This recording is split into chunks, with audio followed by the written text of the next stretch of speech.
Welcome back to Mindascuan.id channel di YouTube. Hari ini kita happy banget karena minggu kemarin salah satu saham yang ada di portofolio membership kita dan di portofolio saya pribadi juga itu mencetak bagger, jadi 100% naik 100% 2 kali lipat berarti ya. Dan di video ini kita mau jelasin gimana cara kita bisa menemukan saham ini dan proses berpikirnya sehingga kita bisa akhirnya memutuskan beli gitu. Nah, soalnya saham ini kan sebenarnya jarang banget ada yang ngebahas kan. Kebanyakan bahasnya digital, saham-saham seperti bank-bank digital dan sebagainya yang cukup hype gitu. Tapi salah satunya yang nggak terlalu hype itu Prodia. Dan baru hype itu ketika naik gitu kan. Nah, tapi kita masuknya tuh karena ada alasannya. Nah, yang kita pentingkan tuh sebenarnya alasannya dan valuasinya. Tapi kita nggak akan bahas valuasi di sini, tapi kita akan membahas alasannya dulu. Alasannya kenapa kita memilih Prodia uh, untuk kita masukkan ke portofolio.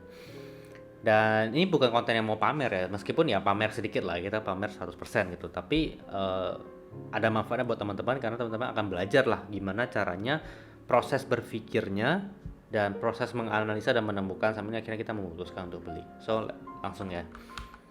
Nah, kok bisa menemukan Prodia?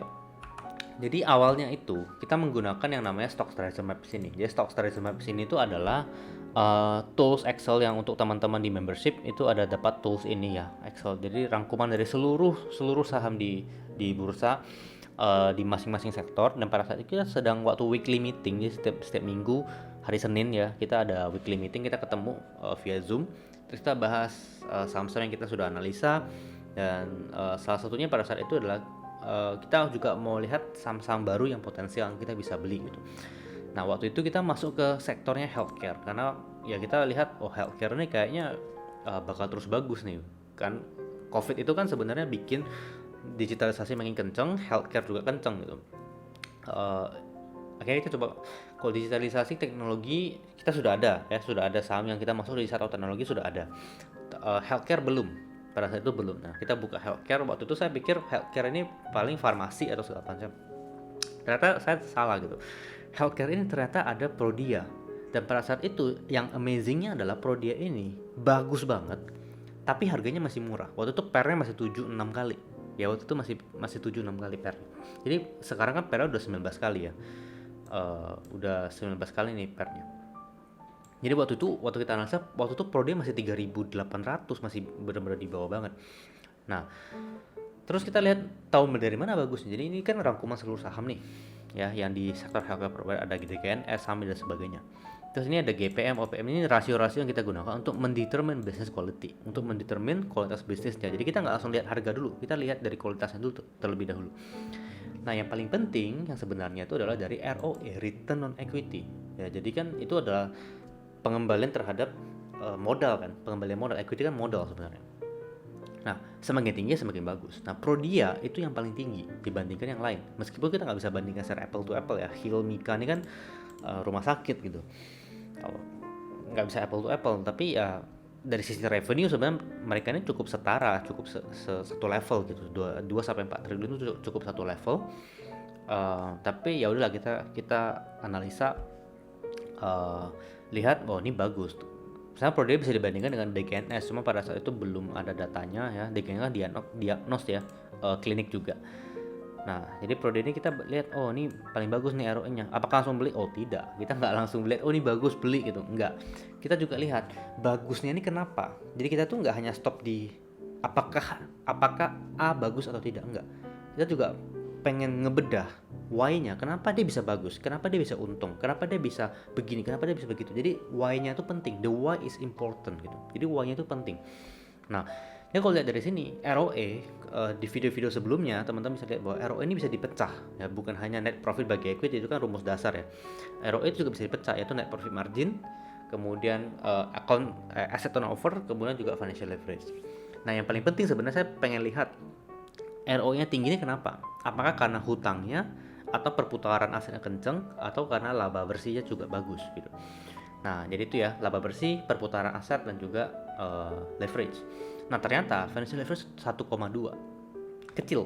1,2 itu kecil. Artinya apa? Asetnya 1,2 kali daripada ekuitasnya. Artinya ya nggak terlalu besar lah gitu, apa namanya, eh leverage-nya. Jadi cuma 1,2 kali, cuma 20% ya, penggunaan leverage cuma 20%. Kemudian asset turnover 0,88. Ini bagus loh, paling tinggi loh di antara semuanya. 0,88 ini bagus banget, dan juga net profit marginnya ada 18%. One of the best ya. Jadi 18% ini cukup cukup tebel. Dia punya net profit margin.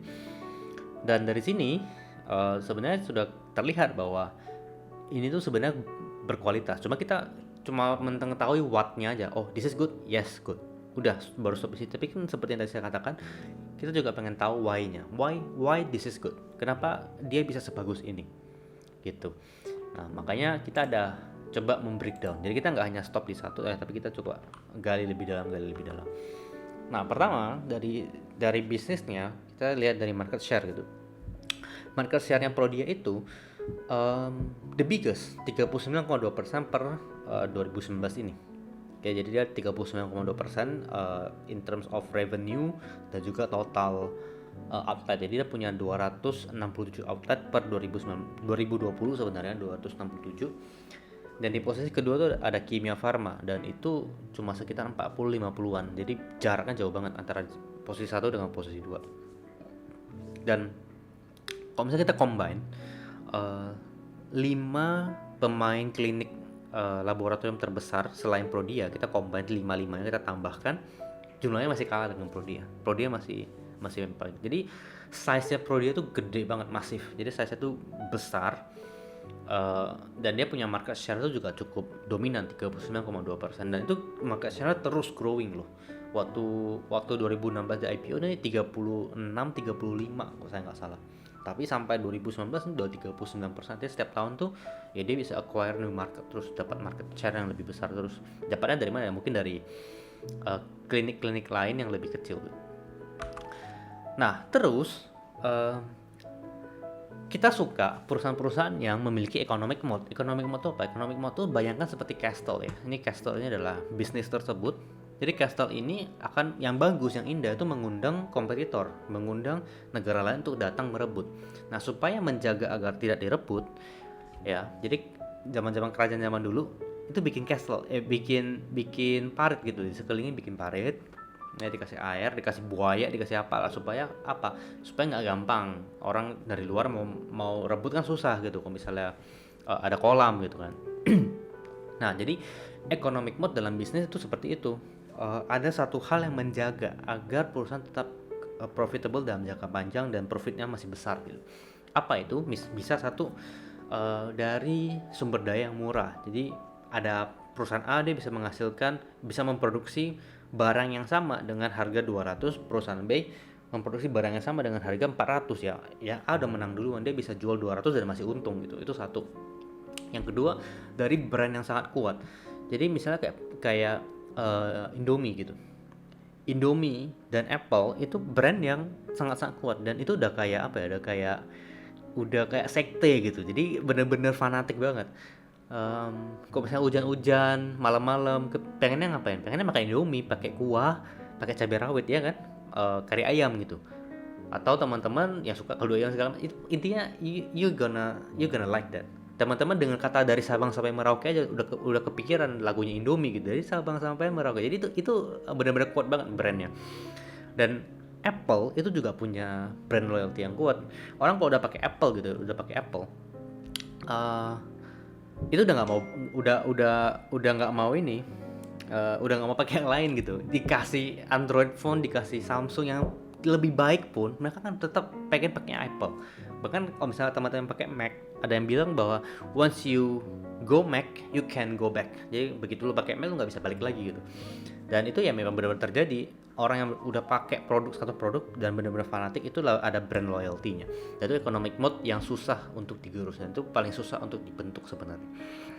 Dan ada juga yang karena scale-nya besar banget, skalanya besar banget, sehingga ongkosnya jadi murah untuk memproduksi atau pengadaan alat segala macam, dia ongkosnya jadi murah banget. Kayak misalnya perusahaan A yang skalanya besar, dia bisa pesan bahan baku lebih murah. Kenapa? Karena dia bisa pesan dalam jumlah besar, sehingga cost per masing-masing unitnya jadi lebih murah gitu. Nah, itu economic mode. Nah, Prodia ini dia memiliki economic mode. Hal itu disebabkan karena dari bisnis modelnya dia dan karena dia sudah sedemikian besar sehingga salah satu yang yang saya cukup menarik adalah waktu public expose. Jadi ada ditanyakan berapa capex setahun gitu. Kemudian dijawab oleh manajemen untuk pemeriksaan bla bla bla kami bekerjasama dengan vendor tanpa membeli alat. Jadi untuk testing ya, untuk testing itu kan ambil sampel misalnya dari darah, dari segala macam lah. Ambil sampel, terus dikasih cairan kimia, habis itu dites, masukin ke alat gitu. Nah, uh, karena skalanya Prodia ini sudah 4 juta testing per tahun, itu skalanya gede banget by the way. Itu sudah 4 juta testing per tahun, dia nggak perlu beli alatnya. Dia cukup kerjasama dengan vendor pengadaan cairan kimia untuk testing itu tanpa perlu membeli alat. Ini powerful banget. Kalau misalnya kita cuma baca ini sekilas doang, kita kayak oh nothing special. Tapi kalau misalnya kita sudah mempelajari company yang luar dalam, kemudian kita juga tanya ke pemain klinik yang lain, jadi kebetulan banget one of our members, salah satu member kita itu usahanya klinik dan dia mengatakan memang susah banget untuk ngegerus Prodia. Untuk dia ekspansi itu susah banget karena Prodia di mana-mana dan Prodia itu enaknya karena dia bilang untuk Prodia ini dia nggak perlu bikin outlet baru karena klinik-klinik lain yang dapat testing itu kirimnya ke Prodia. Awalnya saya pikir kenapa seperti itu dan ternyata terkonfirm dengan bisnis modelnya dia yang seperti ini karena dia tidak perlu membeli alat baru, dia cukup bekerja sama dengan vendor dan vendor kirim alat ke dia asalkan ambil bahan testing dari vendor tersebut gitu. Nah itu competitive advantage yang dari skala yang besar. Jadi dengan skala yang besar sehingga memungkinkan untuk melakukan hal ini.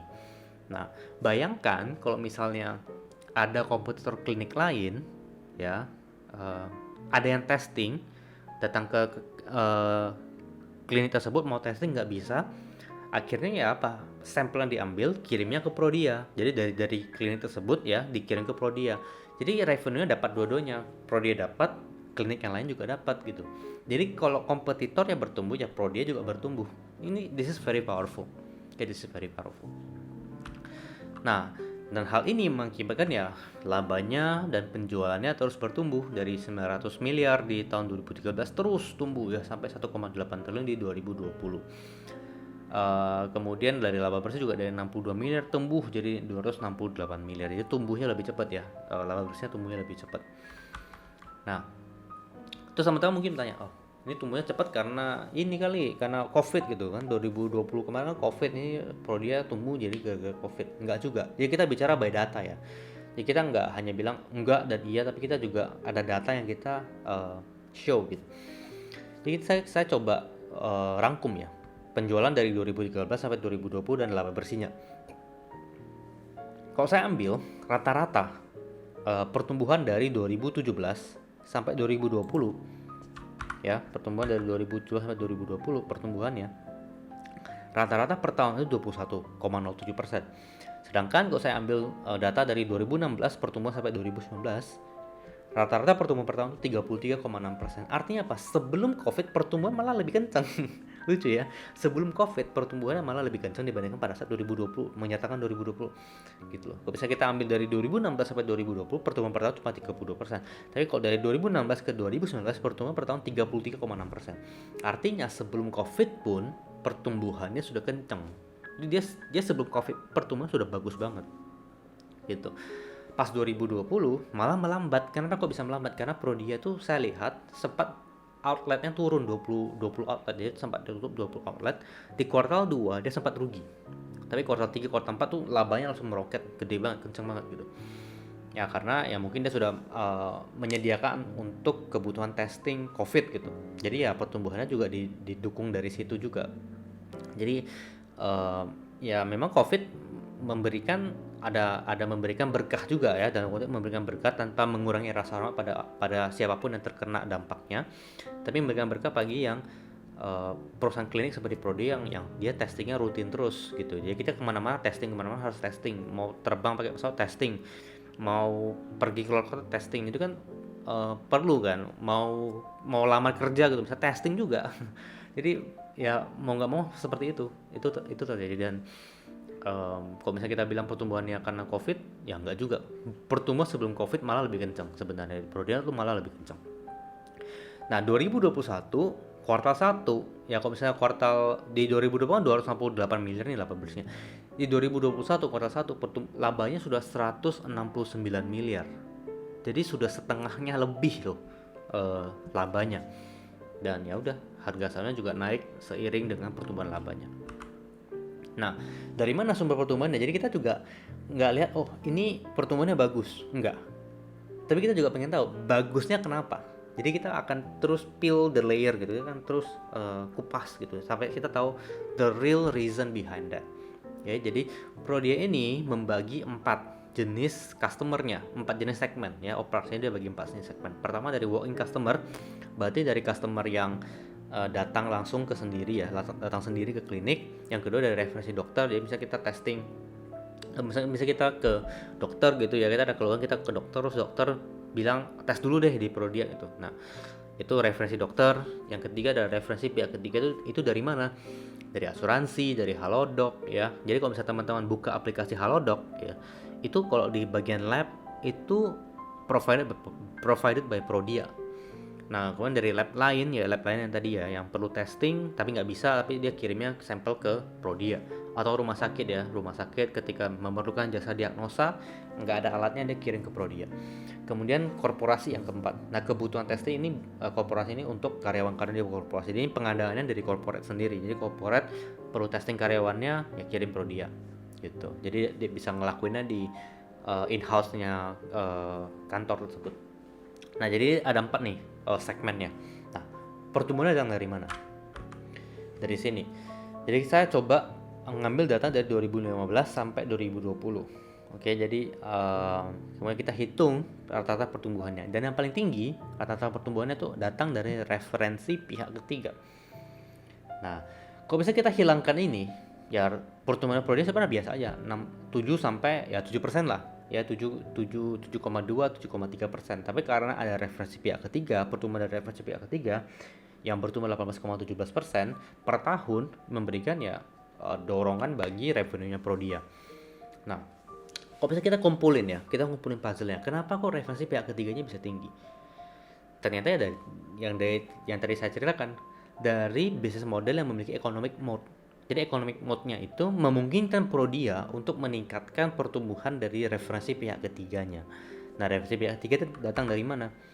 Ya ini ya, asuransi, Halodoc, lab lain, dan juga rumah sakit. Lab lain ini dan rumah sakit ini itu mendorong pertumbuhan Prodia dengan sendirinya tanpa perlu Prodia berekspansi. Kalau bisa ekspansi itu mahal, Pak.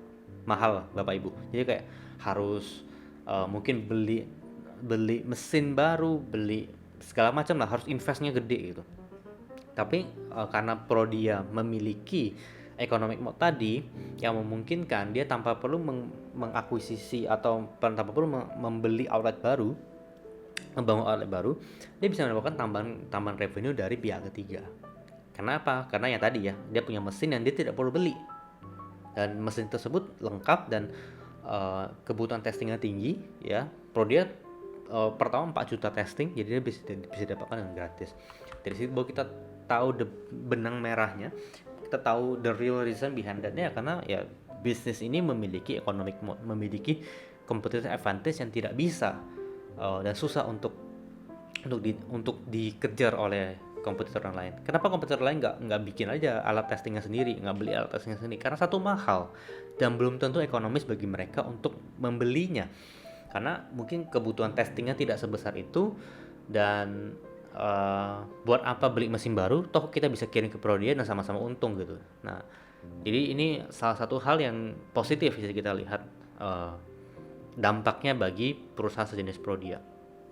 Dan yang kebetulan warnanya sama ya antara Midas dan Prodia, kuning sama hitam, intermezzo. Nah, lalu dari situ kita udah tahu nih, story-nya this is bagus, punya economic mode, bisnisnya oke ya. Kita juga pengen tahu kondisinya sekarang itu seperti apa, balance sheet-nya, dia sehat atau tidak. Jadi kalau misalnya perusahaannya punya itu tapi juga nggak sehat-sehat banget, which is jarang sih, karena biasa perusahaan-perusahaan punya economic mode itu kondisi balance sheet udah pasti sehat biasanya ya, biasa udah pasti sehat, labanya grow itu udah pasti sehat. Tapi tidak semua perusahaan yang labanya growing itu sehat. Oke, ini satu ini, tidak semua yang growing itu sehat, tapi biasanya yang punya economic mode biasanya grow gitu. Nah, jadi dari sisi cash dan deposito ini 1,1 triliun kita totalin ya, 1,1 triliun. Aset 2,2 triliun. Artinya apa? Setengah dari aset itu cash sebenarnya. Basically cash. Setengah dari aset itu basically cash, dan cash ini bisa di-deploy kapan aja. Kalau misalnya nggak bisa di-deploy, nggak mencari pertumbuhan yang baru, ya bisa dibagikan dalam bentuk dividen atau shares buyback, ya dia buyback sahamnya. Tapi kalau misalnya I don't think they will do buyback, tapi I don't know. Kalau dia sendiri bisa jadi ya dia membuka outlet baru, ya dia sewa ruko baru. Kalau misalnya per ruko itu sewanya bisa 400 sampai 500 juta, ya dia bisa bikin berapa banyak gitu outlet di situ.